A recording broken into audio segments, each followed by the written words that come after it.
Let me. I got this written down. So the Dustmen, right? Yeah. Yeah, the Dustmen kind of have been sort of seen around town since the race. Yeah. And now people are starting to disappear. Yeah, going missing. And one of the Cyclops, a guy named Putrid, just disappeared. And did we decide he wasn't the winner, right? He was just one of the gang members, right? Yeah, like came in like third or fourth or whatever. Okay. So we asked around at the bar tent place we'd been at before, and they said that there was like a card holder named Sutton. And yeah, he's the boss of town. He's the mayor. Yeah, he's like the mayor, the overseer of Bounty. All right, I'm going to stop you there. Go ahead. I had already named the leader of town Leon at one point, and I just went through my notes, and I'm like, shit. I renamed him, so we can go with Leon or Sutton. It doesn't matter. His name is now Leon Sutton. Yeah, Leon Sutton. Okay. Leon Sutton. And it depends on how well you know him, whether you call him Leon or whether you call him Sutton. So then we define that in Bounty, the resource that they have, that they export, is salt, which kind of we thought made sense. Sure. And then around town, up in the hills, there's mines, and the mines have various metals that are the other precious resource that you can get out of them. But the mines come from before whatever it is that turned the world from our world to Mad Max world. So the mines are kind of exhausted. Like every once in a while you'll find the tail end of an old, vein, but it's not like there's lots of them. Right. Okay. And the mines, we figured out that since they're trying to find more, they dig a little bit deeper. And since the area we're in was where they stored all the nuclear waste from when the world was before, that they actually dig deeper into these mines, they get closer to the radiation dump, which gives them radiation sickness, which could or could not be related to some of the stuff that happens to people. His building is metal sheet. There's metal sheet walls around it. The Cyclops gang was hanging out there because they had won, so they were kind of celebrating. I'm trying to see. It's a 2-story building. That's his headquarters. We went to go see him. We went into this old boardroom that was kind of like a throne room, but his throne was actually like a old lazy boy chair. There were some Cyclopses in the room. They gave us actual pure water when we got there. Wow. Yeah, and it was amazing. And Zed, we found out, does the maintenance on their, is it what was it called? Is it some kind of a condenser purifier? Yeah, condenser.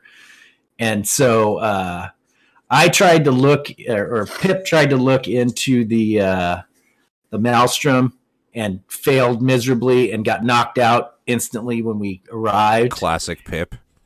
Yeah, exactly. Well, what did you see in the Maelstrom? What did I see? I tried to look at the creepy Twilight Zone-y, and can you refresh my memory? Because I can't remember exactly what I saw. There was bleeding eyes and a giant asshole. Oh, yeah. It was as if I was in a toilet, and I was looking out of a toilet, and there was a bleeding butthole, and I was coming out of the toilet. That was kind of what my in my head. So I fell down, bumped my head on the ground, knocked myself out. So I got a big knot on my head right now.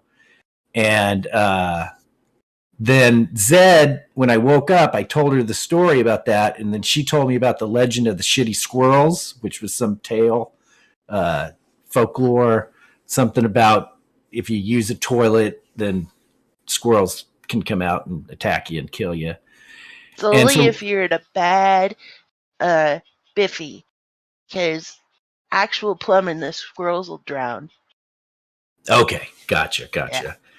And so she took me downstairs with her to go do the maintenance on the condenser. While we were down there, she woke me up, gave me some stole a little bit of the water from the condenser, gave me a drink, and it was the best thing I've ever had in my life. And while she was doing that, I started looking around in this room, and I noticed that there was was it a crate or was it there was some kind of crate? I think it was a pallet. Paneling. A pallet, that's what it was. There was a pallet. I moved the pallet. We found a passageway. We decided that it was something of interest. We went back upstairs. We talked to Sutton. We said, hey, do you want to come check this out? We don't think you know about it, because when Putrid disappeared, it was in this compound, and they don't know how he disappeared. They had guards. They had everything. It was like he was there 1 minute, and then he disappeared. So Sutton said, well, he wanted the Cyclops to prove their allegiance to him. So Zed and I got assigned 2 guys to go with us, and it was Hugo and was it Donk? Monk. Yeah, Hugo and Monk. And they went down into these tunnels with us. It was really close quarters. We could only go one by one, single file. We were kind of on our hands and knees. We explored it for a little bit. And then Monk fell down a hole. And then Monk, being a dumbass, was backing up because there's basically several ways to go. He went backing up to go backwards so we could get out. Didn't realize what he was doing and fell down about 20 feet, 25 feet down into a pit. Yep. Zed and I told him, okay, we're going to go see if we can get some help. But in the meantime, we actually took off and went and explored the other routes. So we found a pretty good sewer system. And we found if you go through these small kind of restricted tunnels for a little bit, you eventually get into cement big tunnels that look like an old sewer system. And we explored those a little bit. And we found that you can actually, if you go about 10 or 15 minutes, a couple different ways, you can end up at the base of the mountain area of Mount Bounty. Okay. If you go another direction, you can end up kind of at a sewer cover area where you can go to where Chin's chumps were. Once we had explored that, we were almost out of light. We realized we better get back because the others didn't know that the cement part existed. They only knew these tunnel part, that like the kind of dugout part existed. So we went back. Once we got back, we found that Hugo had gone back to Sutton to get rope and to help get Monk out of the bottom because he was knocked out unconscious. I went down in the pit to go get him, and then a shitload of spider rats started coming down these 2 other tunnels. Zed came down to help me. We got into a fight with these rats. We decided the best course of action was to leave Monk on the floor right in front of the tunnel where the rats would come out. And we left a light right by him. And then we shot. And was he dead, Chris? Or we hadn't decided that yet? Well, the rats were eating him. So the rats were eating him, and yeah, Zed shot him and the rats at the same time, essentially. With her shotgun, right? Yep. And then a fire alarm went off, and the game stopped. And the fire alarm's out of game because Forrest fire alarm in her building went off, so we kind of waited around. We kind of waited around for a little bit, but she couldn't come back. Yeah. Gotcha. And that was session 3 as far as I can remember it. The psychic maelstrom opened up and then everyone just saw a fire alarm. Yeah, exactly. And so Chris, I think, had mentioned to me last time, he said when we got back, he would probably go to you guys and find out what you guys were doing while Zed and I were out traipsing around in a sewer or whatever the hell it is. Shooting rats. All right. So yeah, we left off with them mid-battle, essentially, with a horde of spider rats. And I think we're just kind of in the tent, just being like, I wonder what those other guys are doing right now. we're just kind of chilling out.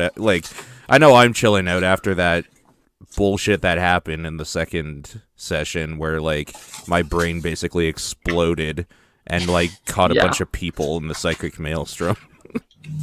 Right. So, yeah, I was going to say, because this is like a couple 3 days later after the Shitstorm 2XXX. Sure. And I was wondering what both Stitch and Shitty were doing. Well, you basically you start hearing rumors around town that the dust is being much more active, and many more people are going missing. They were following a trail to the fact that Putrid, one of the Cyclopses, has gone missing. And I was wondering, now that you're hearing these rumors, what are you guys up to? Shitty, why don't you go? Like, my thing is simple. I don't go, like, unless there's hurt people. I don't care if people are missing. If somebody's hurt, I'll just help them up, sort of thing. Like, I'm not going to go exploring stuff. That's not my jam. Sure. Yeah.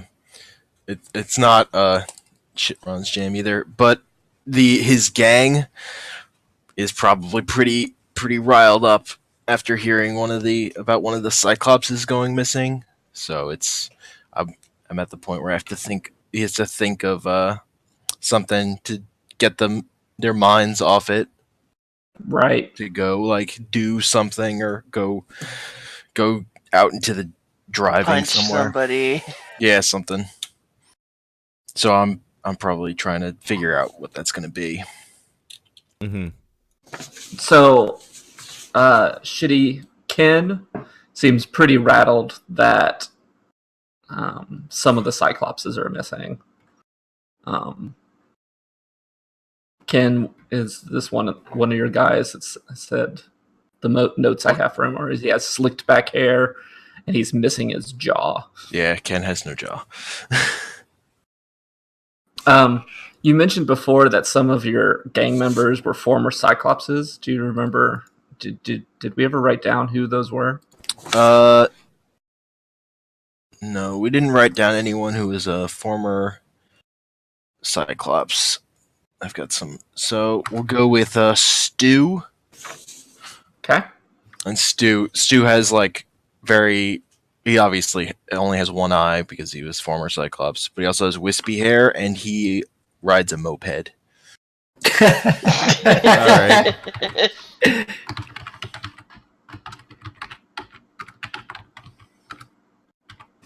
So needless to say, he probably didn't win the race. No. Unless it's a really fucking fast moped.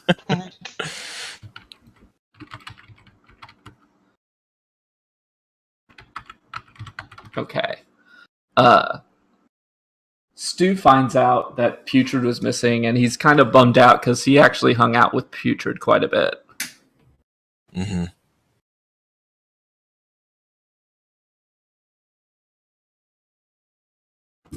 Yeah. Could I do? I think I'll do open myself to the weird to see if I can learn anything about what's going on. Sure. Oh, this is gonna go well. I'm glad I'm really stuck in the bar with you. I'm glad I'm, like, miles away. I go around outside to the back of the bar and Sure. just, like, sit down in a like meditative pose to just think about it. I rolled a 3, so that's great. Oh, God. And I have a 0 on weird. Okay. Let me look at my things.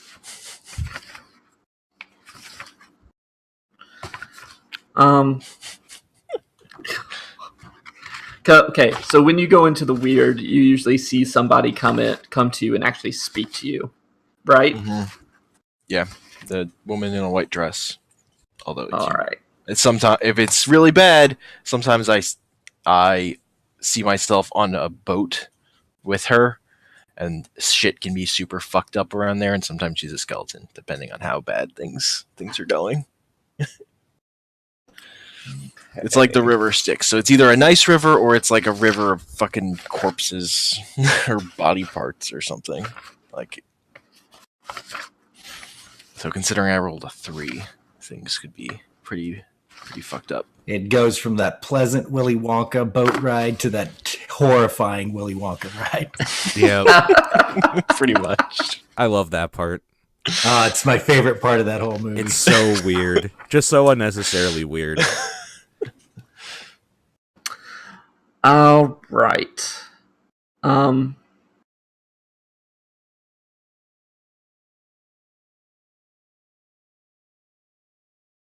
Okay, I'm going to say that you are seeing... You are on the boat with her skeleton form. And all around you is... So you're on the river, but you're surrounded by, like, this giant city. It's almost like you're going down a canal. And as you're floating down it, you see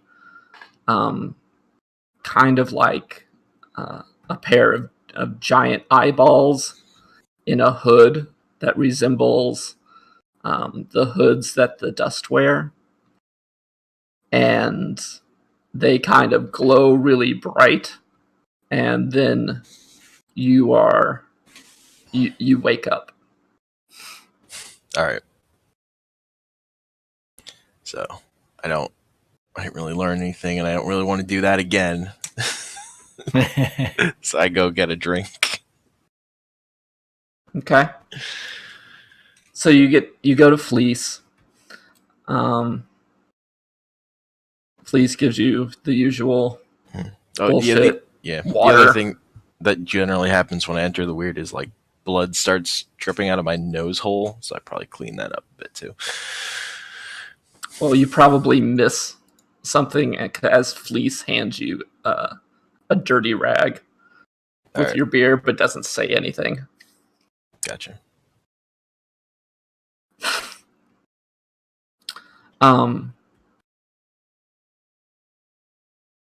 So outside you hear a bit of a ruckus.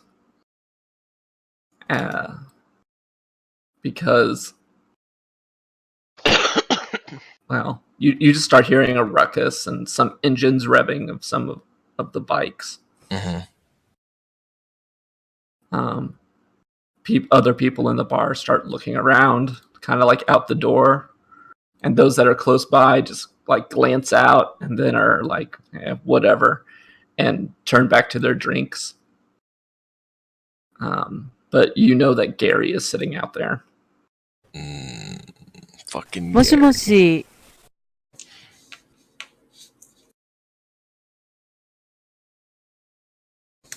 Fucking Gary. Fucking Gary. It's always fucking Gary. It is always fucking Gary. I guess I take my drink with me and just go outside to see what Gary's... What bug has crawled up his butt today. Okay. When you get out there, you see that Gary is basically pummeling Stu. Uh-oh. Well, I'm gonna have to stop him.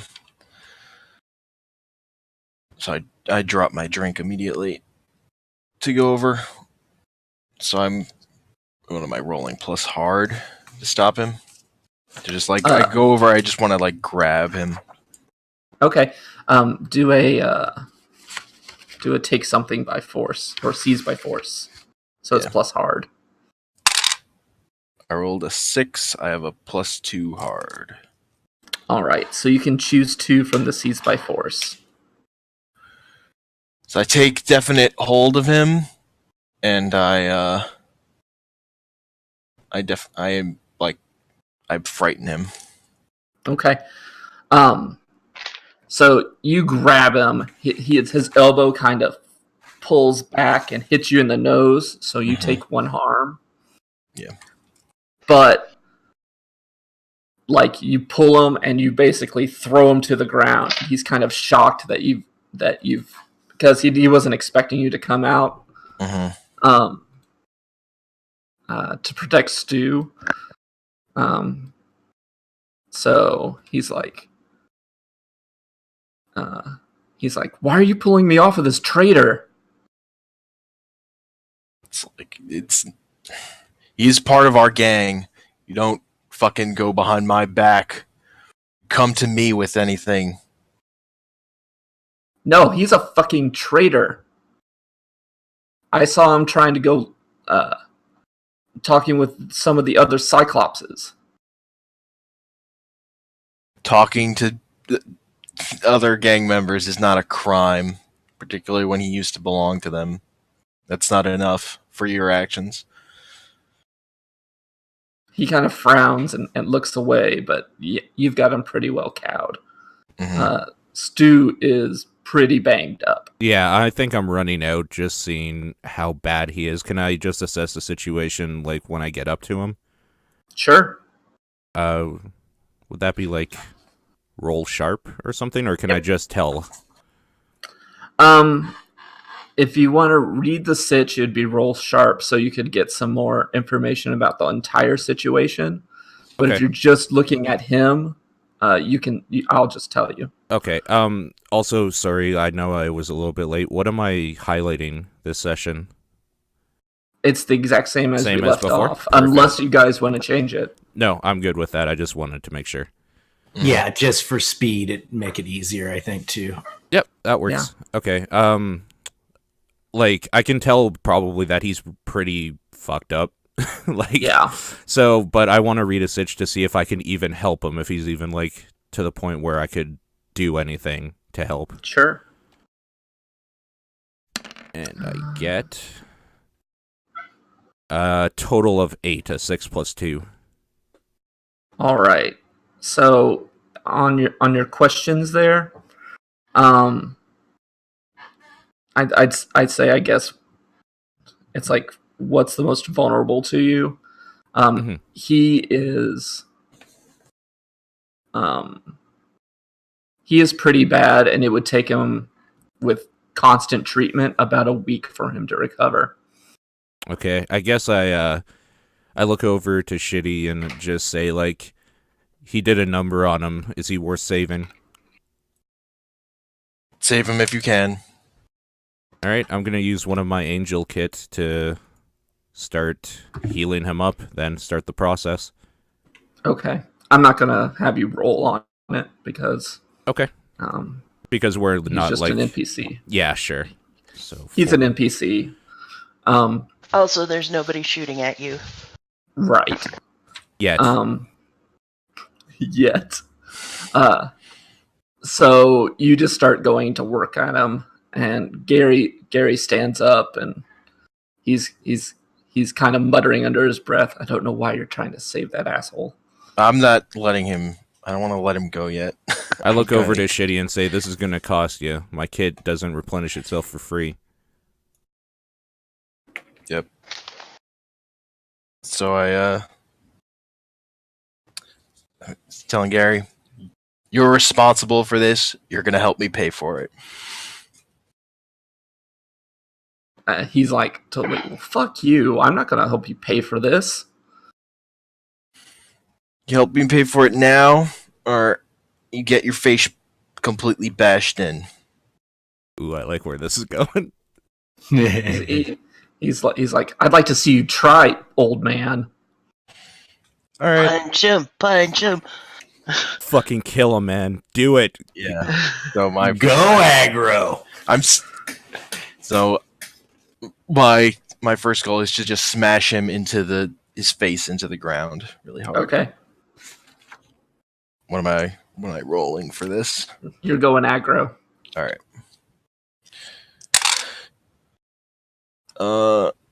So I rolled a 5, and then I get +2, so that's a 7. All right. So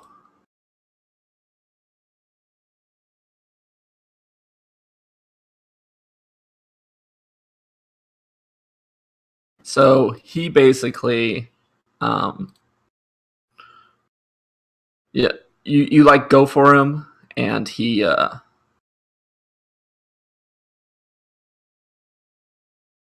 you go for him, and you're able to like punch him, but you aren't able to like completely just demolish him like you were intending to. He's like, fine, and he throws like effectively a pack of cigarettes at you, and then walks off. Chase him and kick him right in the front.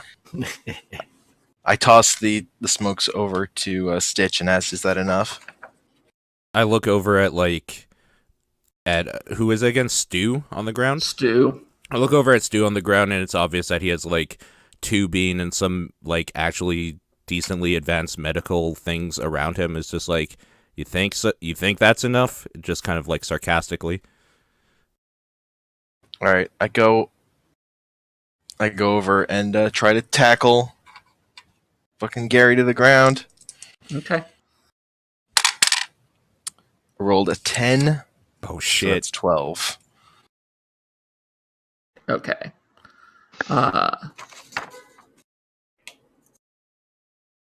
So what you do?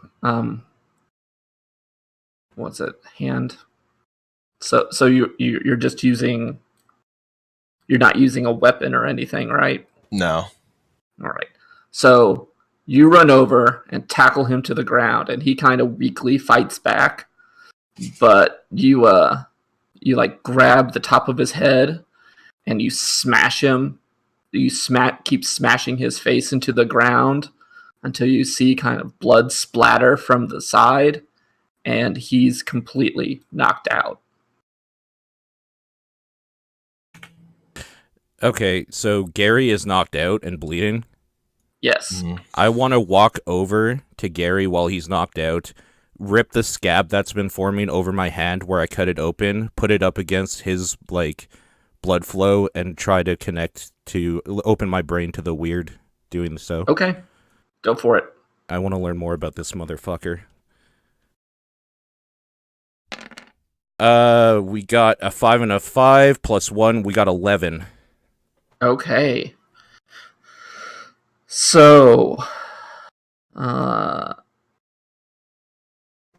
you can ask 2 questions about Gary. Why is Gary such an asshole? Okay. Whenever you... So, you're asking me why Gary's such an asshole? Like, what in his past may have, like...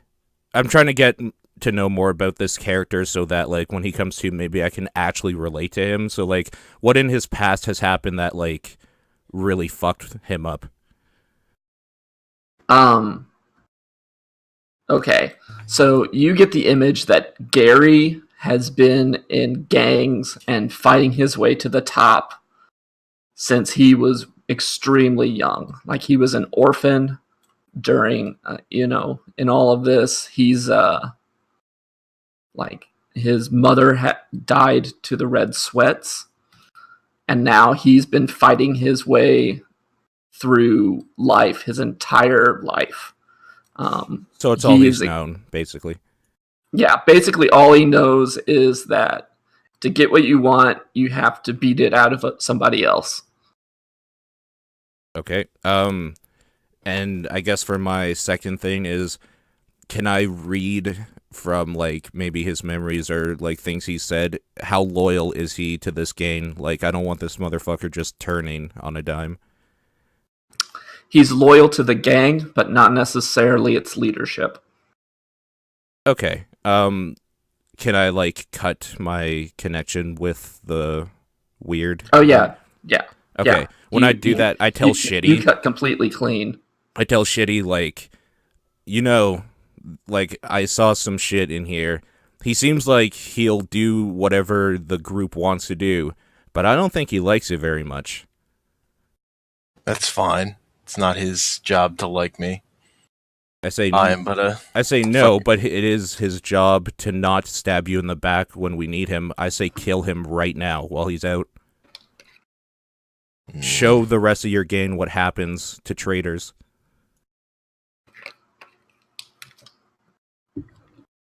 I leave this decision up to Shitty, though. I'm not going to do it myself. Eye for an eye. So my my decision is to beat him to the point where he beat Stu. And then if he lives, he lives. If he dies, he dies. Okay. I Are do you say gonna that do- I'm not helping him, though. That's fine. Okay. Do you do it yourself, or do you ask your gang to do it? I do it with these hands. Okay. So, do you just go up and start beating the shit out of him until he's like even more bloodied, or Yeah, I lie on top of him and I just slowly, with like great force, start repeatedly punching him in the face. Okay. All right. As you're doing that, Susan comes up and says, "Hey, I think he's good." I look over to Stu to see like how much damage Gary did to him, and then determine. And then I give him one more punch just to make sure. All right. And then I get off him. And Okay. tell who was it that came out? Susan? Susan. Yeah, I tell Susan to carry Gary inside. So Susan's kind of like, he's a big dude, so he's able to just like pick Gary up like behind the shoulders, and he drags him inside. Mm-hmm. And like I just tell Susan to treat his wounds as best he can, which involves like Susan just gets out a thing of duct tape and just starts duct taping all over Gary's face.